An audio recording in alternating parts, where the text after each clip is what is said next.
Recentemente, ao ministrar o curso Os Princípios do Culto Público, contei uma história que eu tinha ouvido, certamente é apócrifa, não é canônica, ou seja, é uma fábula ou uma lenda, não sei, mas a história é assim: uma tribo achou uma cópia das Escrituras e, de alguma maneira, eles aprenderam e a tribo inteira se converteu no meio da selva. Começaram a fazer cultos e se reunir todo domingo. Eles realizavam, assim, um culto, até que finalmente alguém disse: peraí, vamos ver se a gente está fazendo isso direito. Aí decidiram vestir um deles para ir para a cidade e assistir a um culto na cidade para ver se eles estavam fazendo a coisa certa. E ele voltou e disse: irmãos, eu tenho boas notícias, estamos fazendo quase tudo certo, só falta uma coisa que a nossa igreja não tem: não temos anúncios. Aí deu-se um silêncio meio constrangedor, até que finalmente um dos irmãos ficou de pé e disse: bom, então eu quero anunciar que Jesus Cristo é o Senhor. Seguido por vários outros que ficaram de pé e disse: eu também quero anunciar que Jesus Cristo é o Senhor. De fato, Jesus Cristo é o nosso Senhor. Quantos podem dizer isso? Jesus Cristo é o meu Senhor. Esta é uma confissão fundamental que separa a fé cristã de todas as outras. Disso ninguém tem a menor dúvida. É uma afirmação forte, é uma confissão bíblica, é um divisor de águas. E à primeira vista, quem afirma que Jesus Cristo é o Senhor, sem dúvida é ou deve ser um cristão de verdade. Mas essa certeza esbarra em alguns obstáculos e questionamentos fundamentais mediante uma segunda análise mais cuidadosa. Por exemplo, o que quer dizer a palavra Cristo? É o sobrenome de Jesus? Que Jesus é esse que confessamos? Quem foi Ele? O que fez Ele para ser chamado de Cristo? O que fez Ele para ser chamado de Senhor? O que vem a ser um Senhor? Até onde o seu senhorio afeta a minha vida? Afinal, Jesus foi divino? E como dizer que alguém que viveu há 2000 anos atrás é o meu Senhor? Só pode ser meu Senhor quem estiver vivo. Jesus ainda vive? Onde Ele está? Ouvimos dizer que Ele foi crucificado. Isso não quer dizer que Ele está morto? E se morreu, Ele certamente pode ser meu herói, tal qual William Wallace, de Coração Valente, ou qualquer outro personagem histórico, mas não pode ser meu Senhor. Para ser meu Senhor, Ele teria que ter voltado da morte. Como Ele voltou da morte? Se voltou da morte, por que Ele morreu afinal? E o que isso tem a ver comigo? Dizem que Jesus é Deus, mas como assim? Então Ele não era homem, e se foi Deus, como é que Ele morreu? Afinal, Deus não pode morrer. E se Ele é Deus, o que isso tem a ver com a sua humanidade? Ele deixou de ser Deus para se tornar homem, ou Ele continuou sendo Deus quando se tornou homem? E como Ele se tornou homem? Ou será que todos nós somos deuses e Ele apenas foi mais Deus do que todos nós? Será que o que Ele fez, qualquer um de nós poderia ter feito? Se não, por que não? Se Jesus é Deus, o que é Deus? Será que o Deus é Deus do mar ou do céu? Ou será que estamos falando de um único Deus? Será que Jesus é um Deus e não o Deus? E se Ele é o Deus, como pode Deus se ausentar do céu? Quem vai cuidar do resto? Aliás, quem cuidou do resto quando Ele veio? Deus veio ao mundo? E quem ficou cuidando da casa celestial? Se Ele é Deus, Criador e Pai, então Ele é diferente de Deus ou apenas uma versão diferente do mesmo Deus? Será que Ele não age como Pai às vezes, enquanto em outras age como Filho? Ou será que há de fato dois deuses? Mas como pode haver dois deuses? Isso é um contrassenso. Uns dizem que Ele é Filho de Deus, mas todos nós somos filhos de Deus. Então, como Ele foi Filho? Como é isso? Veja como essas perguntas são apenas o topo de um iceberg de questionamentos que foram feitos ao longo da história da igreja. São perguntas razoáveis e que precisam ser respondidas. É certo que a Bíblia responde todas essas perguntas, mas as respostas são contidas na Bíblia, mas precisam ser formuladas de modo sistemático e finalmente resumidas nos grandes credos e confissões da fé cristã. A história relata como homens cheios do Espírito Santo se debruçaram sobre essas questões que necessariamente surgiram mediante o desafio de hereges ao longo dos séculos. Esses rumos se tornaram um padrão, resumos, aliás, se tornaram padrão e regra de fé para a fiel proclamação do Evangelho e a instrução dos fiéis, assim como uma defesa contra todos que tentaram semear erros sérios e até heresias no seio da igreja. Mas eu estou me adiantando um pouquinho, voltemos ao início. A história da salvação decorreu ao longo da história por meio da salvação dupla de Deus no tempo e no espaço. Primeiro, ele interferiu na história por meio de atos salvíficos. Ele criou, ele julgou o primeiro casal, ele confundiu as línguas dos povos, destruiu a terra com água, dividiu o mar vermelho e mandou seu filho morrer e ressuscitar. E um dia este filho voltará. Mas ele também falou. Nosso Deus é um Deus que se comunica, ele se explica, ele promete, ele avisa, ele se revela. Deus é um Deus articulado, não uma força cósmica impessoal que pode ser interpretada ao bel prazer da humanidade. Tudo que ele fez, ele previu, ele cumpriu e ele explicou. Temos na Bíblia a clara revelação de Deus. Tudo que precisamos saber dele ou sobre os seus propósitos está contido neste livro. Toda dúvida, toda experiência e todo problema acham resposta divina na Bíblia. Fé em Deus, portanto, não é uma experiência não verbal ou irracional. Pelo contrário, toda a nossa experiência com Deus, mesmo as experiências pessoais e transcendentes, são verbalizadas e explicadas, norteadas e disciplinadas pelas próprias palavras daquele com quem temos essas experiências. A fé cristã, portanto, é verbal e, por isso, necessariamente racional. Como disse o teólogo Carl Trueman, do Seminário Westminster, Deus é um Deus que se revela por meio de atos e palavras. Na sua revelação, palavras têm o poder primário, pois são o meio pelo qual ele articula a sua presença, pela qual ele comanda e promete, e estabelece e define seu relacionamento com o seu povo, e pelo qual ele explica o significado dos seus atos revelatórios não verbais. Amós diz que a ausência de Deus passa por uma ausência da sua palavra. Diz, estão chegando os dias, declara o Senhor, o soberano, em que enviarei fome a toda esta terra. Não fome de comida, nem de sede de água, mas fome e sede de ouvir as palavras do Senhor. Os homens vaguearão de um mar a outro, do norte ao oriente, buscando a palavra do Senhor, mas não a encontrarão.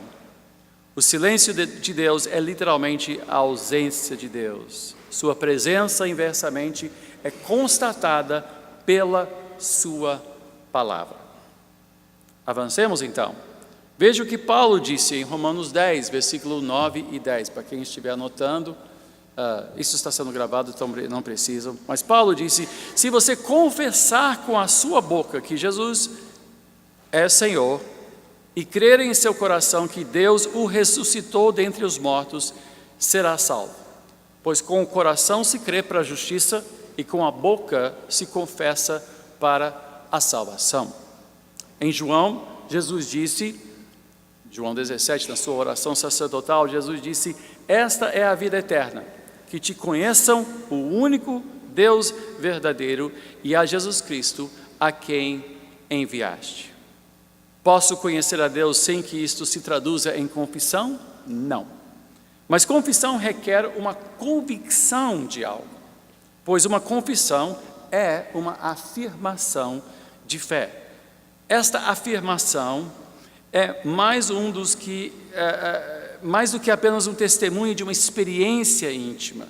É algo fundamentado no que percebemos ser o único e verdadeiro Deus. Ora, se Jesus disse que a salvação depende de conhecer o verdadeiro Deus, quer dizer que se o nosso conhecimento é fundamentado num Deus falso, então não somos salvos.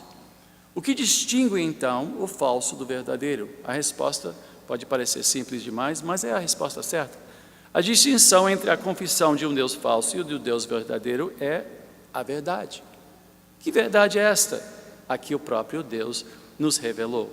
A que o próprio Deus falou. A sua verdade é fidedigna, é confiável, é o fundamento de uma confissão cristã que afirma o verdadeiro Deus, rechaçando todas as afirmações falsas sobre Deus. A Bíblia é a rica revelação do verdadeiro Deus. Ela responde às dúvidas e revela com toda a sua complexidade o que precisamos entender para vivermos nesta vida debaixo do senhorio do Senhor, como acabamos de ouvir hoje de manhã, e como Paulo explicou em 2 Timóteo 3, 16 e 17, dizendo que toda a Escritura é inspirada por Deus e útil para o ensino, para a repreensão, para a correção, para a instrução na justiça, para que o homem de Deus seja apto e plenamente preparado para toda boa obra. Isto quer dizer que temos que nos tornar conhecedores de toda a Escritura como obreiros aprovados. Veja as admoestações de Paulo a Timóteo, na sua primeira carta, capítulo 1, versículo 3, ele diz: partindo eu para a Macedônia, roguei-lhe que permanecesse em Éfeso para ordenar a certas pessoas que não mais ensinem falsas doutrinas e que deixem de dar atenção a mitos e genealogias intermináveis que causam controvérsias em vez de promoverem a obra de Deus, que é pela fé. O objetivo desta instrução é o amor que procede de um coração puro, de uma boa consciência e de uma fé sincera. Alguns se desviaram dessas coisas, voltando-se para discussões inúteis, querendo ser mestres da lei, quando não compreendem nem o que dizem, nem as coisas acerca das quais fazem afirmações tão categóricas. Sabemos que a lei é boa se alguém a usa de maneira adequada. Também sabemos que ela não é feita para os justos, mas para os transgressores insubordinados, para os ímpios e pecadores, para os profanos e irreverentes, para os que matam pai e mãe, para os homicidas, para os que praticam imoralidade sexual e os homossexuais, para os sequestradores, para os mentirosos e os que juram falsamente, e para todo aquele que se opõe à sã doutrina. Esta sã doutrina se vê no glorioso Evangelho que me foi confiado, o Evangelho do Deus bendito. E Paulo disse a Tito: apegue-se firmemente à mensagem fiel, da maneira como foi ensinada, para que seja capaz de encorajar outros pela sã doutrina e de refutar os que se opõem a ela. Veja que a liderança fiel da igreja precisa se apegar à sã doutrina e ensinar a sã doutrina. E não somente isso, precisa se apegar à maneira como ela deve ser ensinada. Aqui vemos que há toda uma forma, uma plenitude necessária para que a sã doutrina seja resguardada e passada de geração em geração. E foi exatamente isto que aconteceu ao longo da história. Mediante os erros doutrinários que foram surgindo, a igreja antiga se dedicou à defesa da sã doutrina para que os fiéis não se perdessem. Essa doutrina achou sua expressão em resumos, verdadeiras cestas básicas, por assim dizer, de fé que nortearam tanto a proclamação das boas novas quanto o discipulado dos fiéis. Sim, pois toda doutrina tem consequências, tanto no culto, como foi falado, a Deus, quanto na vida vivida à luz da palavra de Deus. Ou seja, uma doutrina sempre se expressa em louvor e prática, liturgia e vida, culto e trabalho diário. Sã doutrina é fundamental, portanto, para a salvação, não só na conversão inicial, mas ao longo de uma vida de perseverança cristã. Sem ela, não há vida em Deus, o Deus verdadeiro. Agora, Paulo já começou a sugerir certos resumos da fé na sua própria literatura, na sua carta a Timóteo, a primeira carta de novo, capítulo 3, ele disse: não há dúvida de que é grande o mistério da piedade. Deus foi manifestado em corpo, justificado no Espírito, visto pelos anjos, pregado entre as nações, crido do mundo e recebido na glória. Veja, já um resumo, uma lista de fundamentos básicos. Hebreus também fala disso em capítulo 6, dizendo: portanto, deixemos os ensinos elementares a respeito de Cristo e avancemos para a maturidade, sem lançar novamente o fundamento do arrependimento de atos que conduzem à morte, da fé em Deus, da instrução a respeito de batismos, da imposição de mãos, da ressurreição dos mortos e do juízo eterno. Assim faremos, se Deus permitir. Os discípulos destes apóstolos, dos 12 apóstolos, assim como os discípulos dos seus discípulos, foram conhecidos como os pais da igreja. Desde o início, a literatura patrística, ou seja, as cartas e as obras desses pais da igreja, se preocupou em formular uma cesta básica de ensinamentos que formariam a base do ensino e proclamação cristã, sempre norteados pelo texto bíblico, assim como Paulo havia instruído em 2 Timóteo 1:13, dizendo: retenha com fé e amor em Cristo Jesus o modelo de sã doutrina que você ouviu de mim. Veja que isso sugere que há uma forma, um conjunto de afirmações que compõem a sã doutrina, a resposta a todas aquelas perguntas. Isso fica ainda mais claro na sua segunda carta aos Tessalonicenses, quando ele disse: portanto, irmãos, permaneçam firmes e apeguem-se às tradições que lhes foram ensinadas, quer de viva voz, quer por carta nossa.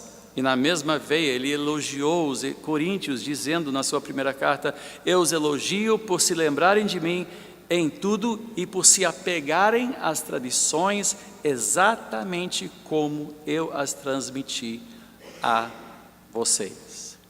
Segue então que as ações salvíficas de Deus requerem interpretação, sistematização, proclamação e ensino para que futuras gerações tenham acesso a elas.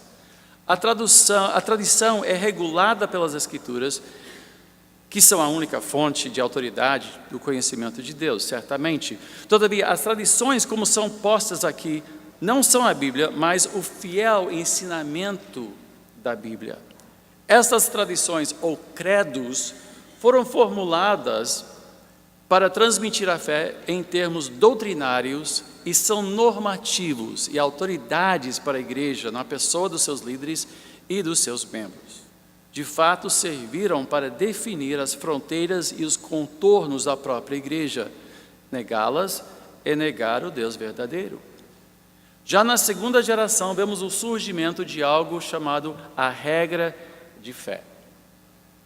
Tanto nos escritos do bispo de Antioquia, Inácio, e na obra do teólogo africano Tertuliano, intitulado na sua obra, chamado A Prescrição de Hereges, nós vemos a regra de fé que servia como a primeira confissão pública do novo fiel à fé cristã.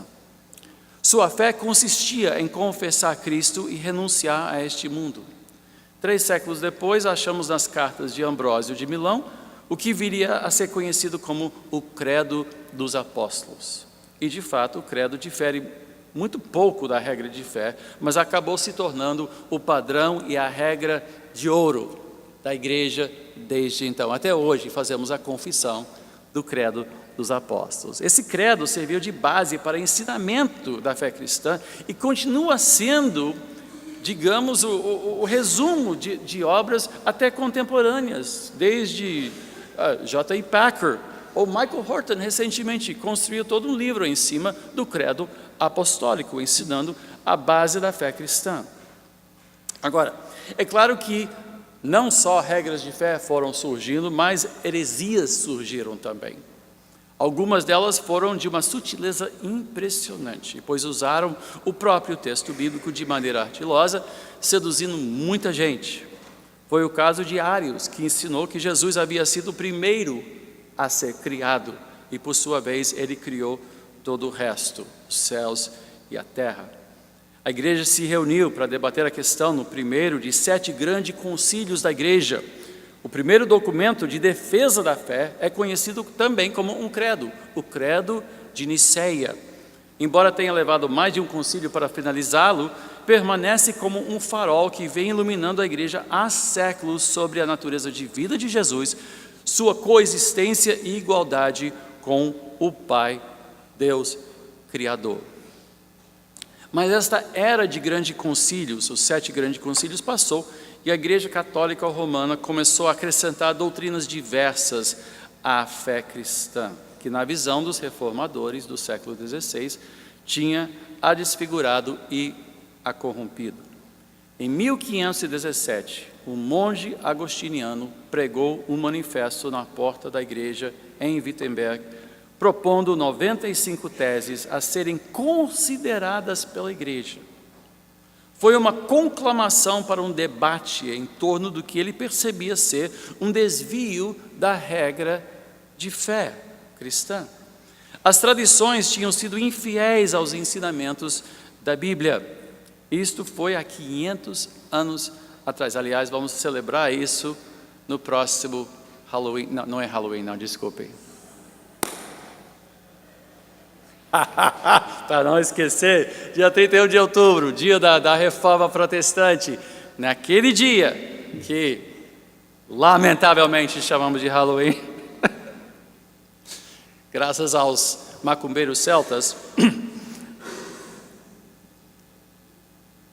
Desde então, temos visto a fragmentação da igreja e a busca pela recuperação da regra de fé, que norteou a igreja primitiva.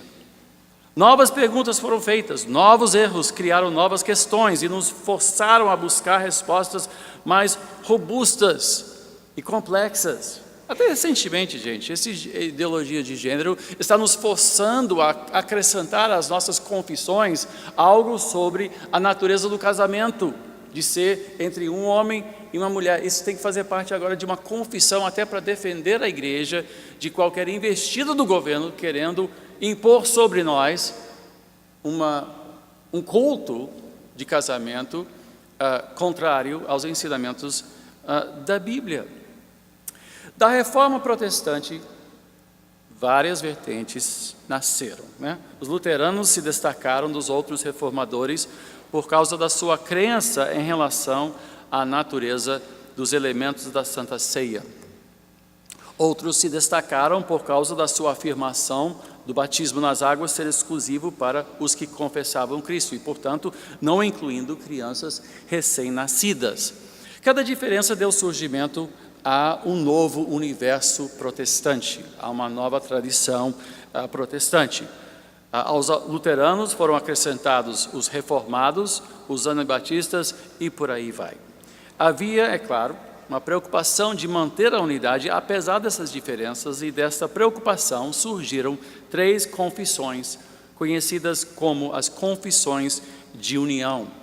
Foi a confissão belga, a confissão de Heidelberg e também os cânones de Dort. O último, os cânones de Dort, de fato, foram criados para responder ao arminianismo, um movimento que se expressou na remonstrância, um documento de remonstrância, fazendo objeção aos 5 pontos, que se tornaram 5 pontos da tulipa, né? Todos sabem que as doutrinas da graça se resumem nos 5 pontos da tulipa. Isso nasceu nesse concílio, onde vertentes diferentes se reuniram para defender a fé ortodoxa,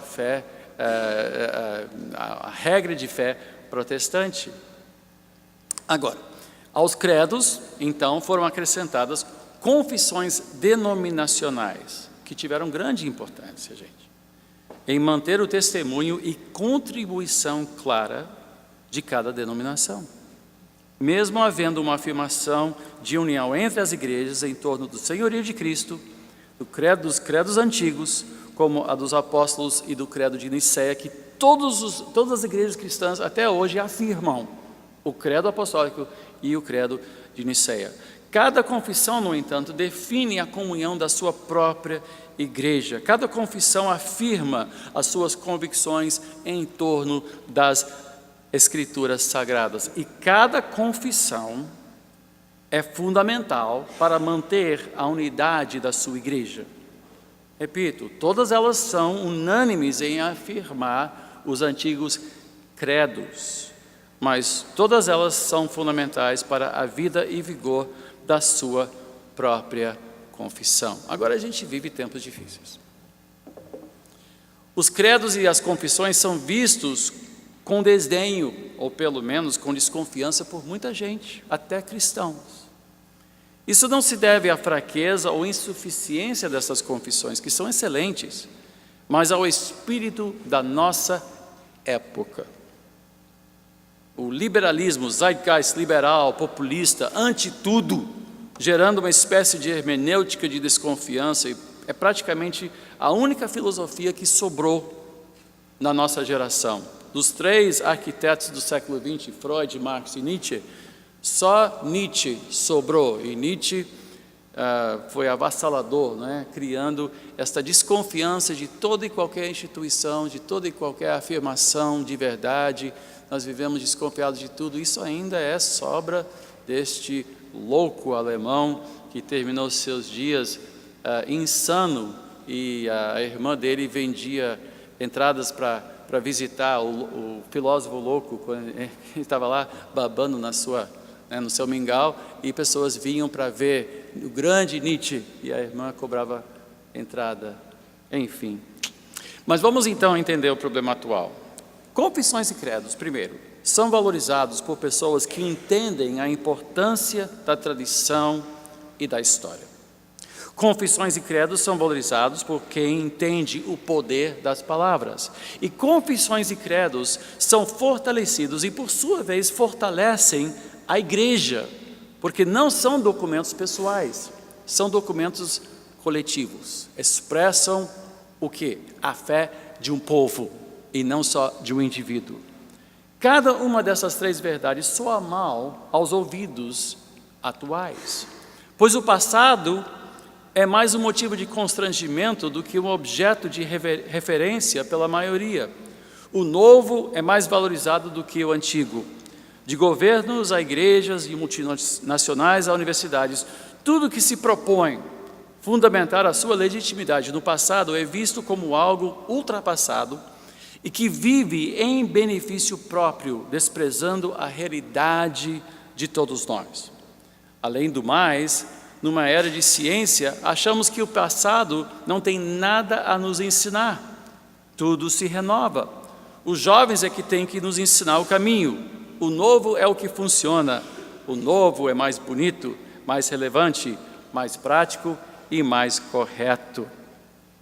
Basta ver um telefone que foi fabricado há apenas 1 década atrás, para entender que o que é velho é sucata e merece ser descartado. A tecnologia e a ciência são forças avassaladoras e acabaram sendo a fonte principal da nossa filosofia de vida. A história, portanto, é visto como incapaz, segundo a grande maioria, de explicar ou nos ajudar a navegar por este mundo estranho e maravilhoso de hoje. Credos, confissões, que isso? Igreja? Não funciona, não tem igreja que preste. Posso muito bem aprender tudo o que preciso pela internet. Eu vou frequentar a internet então, pois a internet é o que tem de melhor, é a minha janela para o mundo. Eu posso pela internet assistir Paul Washer, ou John Piper, ou Augustus Nicodemos, ou podem também assistir meu canal no YouTube, Bispo Walter McAllister.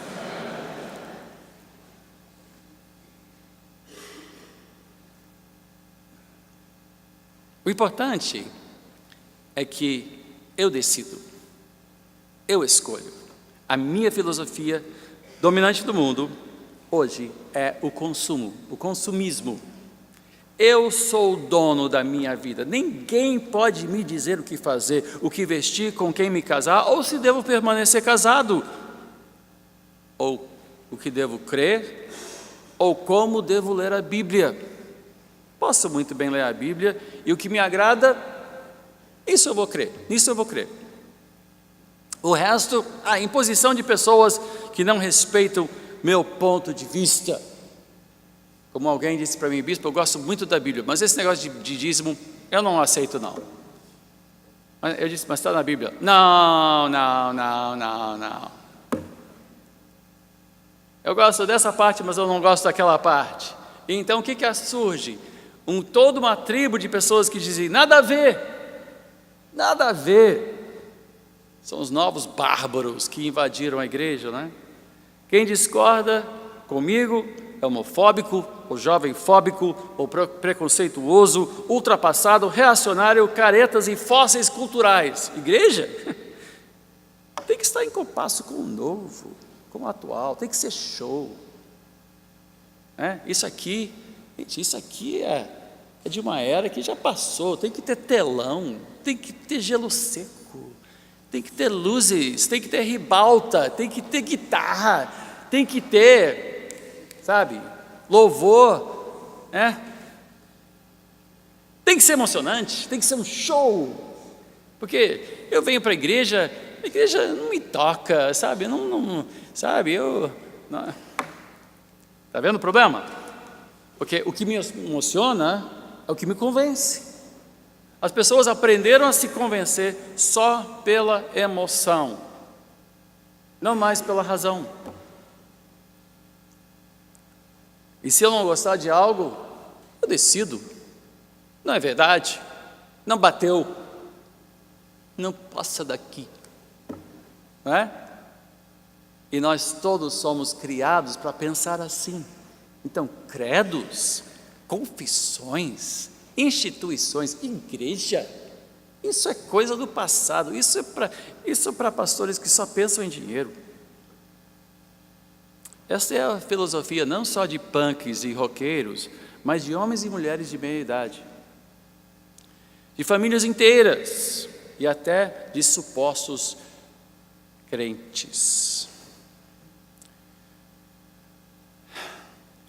Os fiéis, mas não são fiéis não, são clientes de uma igreja hoje.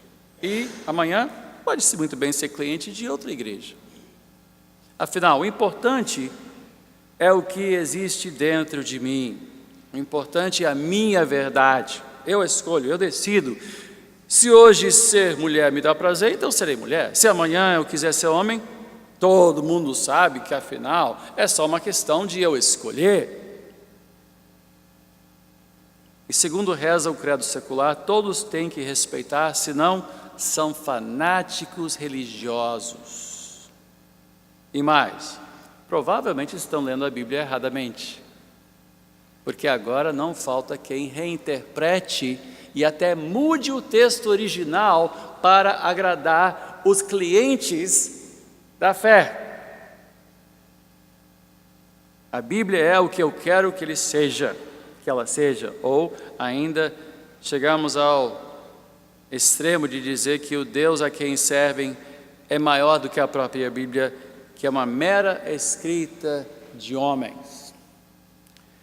Gente, nunca foi tão urgente a igreja voltar a aprender que salvação é fundamentalmente e necessariamente algo atrelado à verdade e que ela não muda de geração em geração, mas permanece constante de geração em geração. A filosofia atual deixou a igreja sem alma, sem fronteira, sem fibra. As igrejas são fracas, se perderam e vivem correndo atrás de fiéis para ajudar nos seus projetos mirabolantes, pedindo ofertas, implorando e vendendo a imagem do reino de Deus aqui na terra, especialmente no seu templo. Isto esvazia toda a proclamação do Evangelho, esvazia seu poder e, no fim, acabou matando a fé cristã. Muitos que hoje se dizem cristãos não são. Muitos irão direto para o inferno dos bancos da sua igreja, porque não conhecem o Deus verdadeiro, não têm a menor noção de quem Ele seja, do que Ele quer, do que Ele fez no passado e de como Ele ordenou o mundo. Rejeitam as verdades dos antigos. O que sobrou para a grande maioria é uma afirmação que parece muito espiritual, mas não é. Dizem assim: eu não tenho credo, eu tenho a Bíblia. Eu não sou de igreja, eu sou de Cristo. É bonito isso, né? A pessoa parece tão espiritual quando fala isso. Mas é exatamente o contrário. Pois não há como separar Cristo da igreja. Não há como separar Deus da verdade de Deus. Não há como separar o culto da confissão. Veja só o que Paulo disse em Efésios 1. Aqui, se você quiser abrir, versículo 15. Me dando a oportunidade para beber um pouquinho de água enquanto vocês abrem.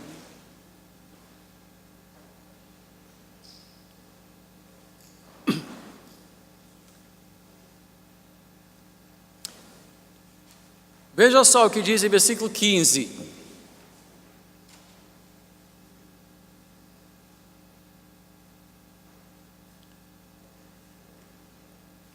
Diz: por essa razão, desde que ouvi falar da fé que vocês têm no Senhor Jesus Cristo, no Senhor Jesus, e do amor que demonstram para com todos os santos, não deixo de dar graças por vocês, mencionando-os em minhas orações. Peço que o Deus de nosso Senhor Jesus Cristo, o glorioso Pai, lhes dê espírito de sabedoria e de revelação no pleno conhecimento dele.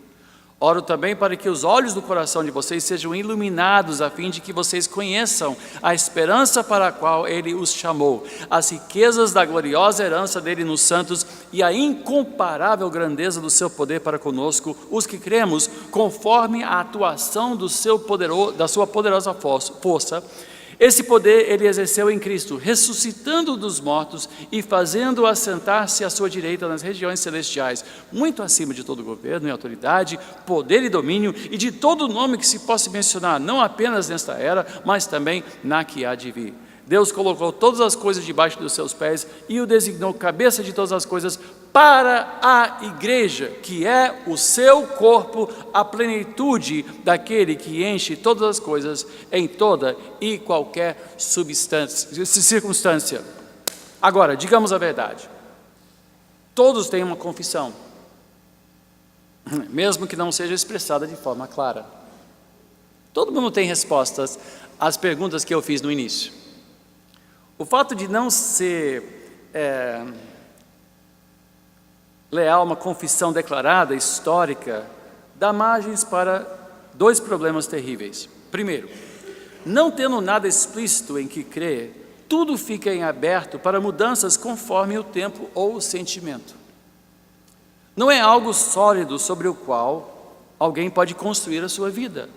Certamente não há como saber se realmente é algo fundamentado na verdade. E como já falei, vida eterna só é assegurada aos que servem o Deus verdadeiro e a seu Filho Jesus Cristo. Este Deus não muda, céus e terra vão passar, mas a sua palavra permanece. Ele é o mesmo ontem, hoje e sempre. E qualquer confissão que muda irá fatalmente afastar o confessor do Deus verdadeiro. O segundo problema é que, se não houver uma confissão clara, não há como testá-la à luz das Escrituras. O cristão que abraça uma confissão se expõe à crítica e ao exame. Isso é uma boa coisa, é necessária, pois a igreja reformada vive se reformando à luz das Escrituras. Só que este exame acontece dentro de uma disciplina coletiva, onde há uma multidão de conselhos, e não é fruto de uma arbitrariedade de uma pessoa apenas. Este grupo, essa coletividade, ajuda o indivíduo a ver as Escrituras claramente. Os que são destacados por Deus para conduzir o rebanho têm uma responsabilidade de promover o quê? A unidade da fé. Foi isso que Paulo falou. Efésios 4, versículo 11, ele disse: ele designou alguns para apóstolos, outros para profetas, outros para evangelistas, outros para pastores e mestres, com o fim de preparar os santos para a obra do ministério, para que o corpo de Cristo seja edificado até que todos alcancemos o quê? A unidade da fé e do conhecimento do Filho de Deus, e cheguemos à maturidade, atingindo a medida da plenitude de Cristo. O propósito é que não sejamos mais como crianças, levados de um lado para outro pelas ondas, nem jogados para cá e para lá por todo vento de doutrina, ou pela astúcia e esperteza dos homens da internet. Está aqui. Dos homens que induzem ao erro. Antes, seguindo a verdade em amor, cresçamos em tudo naquele que é a cabeça, Cristo. Dele todo o corpo é ajustado e unido pelo auxílio de todas as juntas, cresce e edifica-se a si mesmo em amor, na medida em que cada parte realiza sua função. Oh, meu Deus! Veja que a unidade da fé é uma defesa dos membros do corpo de Cristo. É o que nos resguarda da astúcia dos falsos mestres, dos sofistas. É também o que promove o crescimento espiritual e o amor verdadeiro. Bom, há 56 anos atrás, chegou ao Brasil o fundador da nossa igreja. Veio do Canadá, onde recebeu instrução muito simples numa escola bíblica pentecostal. E com o pouco que tinha recebido, lançou uma cruzada nacional que acabou tendo uma influência enorme nesse país. Nós somos seus filhos. De fato, Bispo Alberto foi meu pai. Ele foi fiel em obedecer a Deus, em tudo que Deus havia lhe proposto. Como pioneiro, ele deixou um exemplo de fé e de vida que nos norteia até hoje. E embora tivesse pouca instrução teológica formal, meu pai vivia estudando por conta própria. Ao longo da sua vida, ele foi um reformador, à sua maneira. Reviu conceitos que acabaram o afastando de muitas convicções e práticas tidas como pentecostais clássicas. E após a sua morte, eu me senti despreparado para liderar essa igreja, uma vez que o Brasil havia mudado muito e pelo fato do meu estudo teológico ter vindo da mesma instituição pentecostal simples no Canadá. Os novos desafios me confundiam e os novos rumos do pentecostalismo me pareciam estranhas e desvirtuadas, sem que eu pudesse explicar por que eram erradas. Aí eu me pus a estudar. Procurei um seminário dentro da tradição que representava melhor os livros que atraíam meu pai na época da sua morte. E acabei me formando mestre em estudos teológicos pela Reformed Theological Seminary. Como líder desta igreja, eu trouxe de volta o que havia aprendido e começamos a nos debruçar sobre as Escrituras. Nos angustiamos com as discrepâncias e percebemos que a nossa teologia Nova Vida não estava muito bem. Eu até me lembro, quando eu comecei a falar das doutrinas da graça, os pastores reagiram em primeiro instante dizendo: meu Deus, bispo, aí, isso quer dizer que nós vamos ter que nos tornar presbiterianos? Eu disse: não vamos exagerar, Dócia, não. Com todo respeito aos nossos queridos irmãos, não vamos chegar a tanto. Mas a gente debateu muito, gastamos 22 anos fazendo isso. Cresceu a convicção de que precisávamos de um seminário que ensinasse as convicções às quais chegamos nessa dialética entre nosso pentecostalismo e as doutrinas da graça. Sim, porque nos tornamos reformados. Assim como os batistas fizeram no século XVII, nós também nos apropriamos, nas palavras do Carl Trueman, de princípios achados na Confissão de Westminster, uma confissão abraçada pelas igrejas presbiterianas, mas com algumas ressalvas à luz das nossas tradições pentecostais. E sobre o pentecostal reformado, há um curso, mas o livro nós estaremos entregando um manuscrito à editora Vida Nova dentro de poucas semanas. Então, para quem tem me perguntado, como assim pentecostal reformado? O que é isso? Está chegando o livro. Está quase pronto para entregar na mão dos editores da Vida Nova. Hoje nós celebramos o 10º aniversário do Instituto Bispo Roberto Macalester de Estudos Cristãos.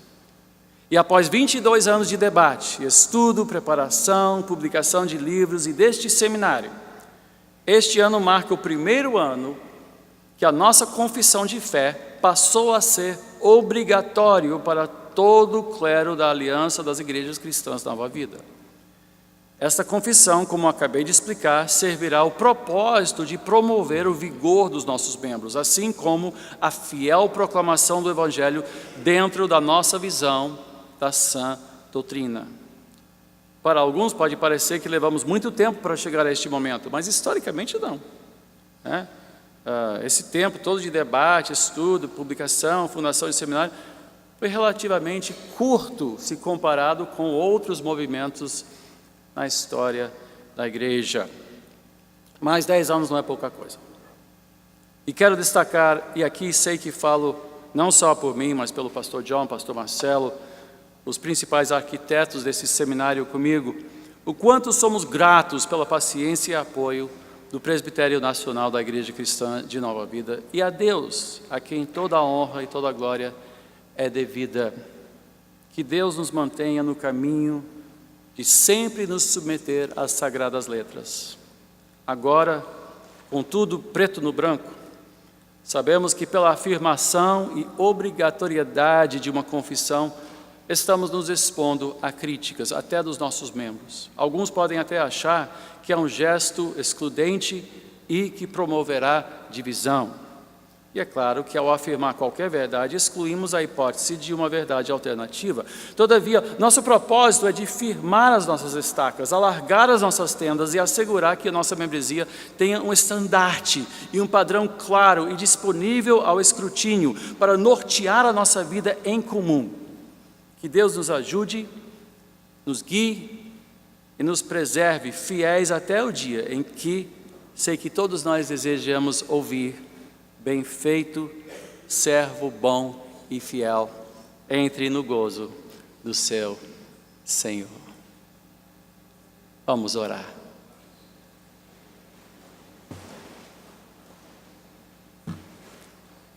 Amado Deus e Pai,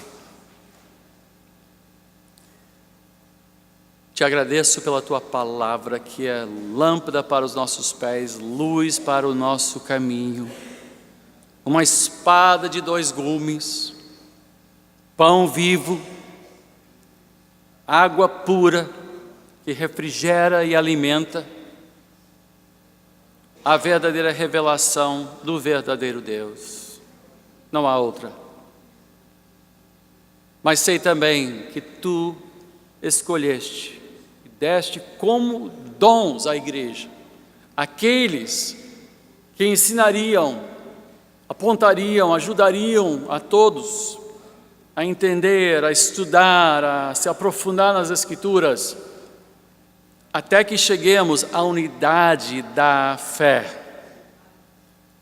Senhor, no que diz respeito à nossa casa de fé, eu te peço que haja compreensão da parte de todos dos benefícios deste momento, este marco de 10 anos e desta decisão de fazer de uma confissão, não só dos credos antigos que reconhecemos e que também afirmamos de todo o coração, mas desta confissão nossa, a base, Senhor, da nossa proclamação e do nosso discipulado.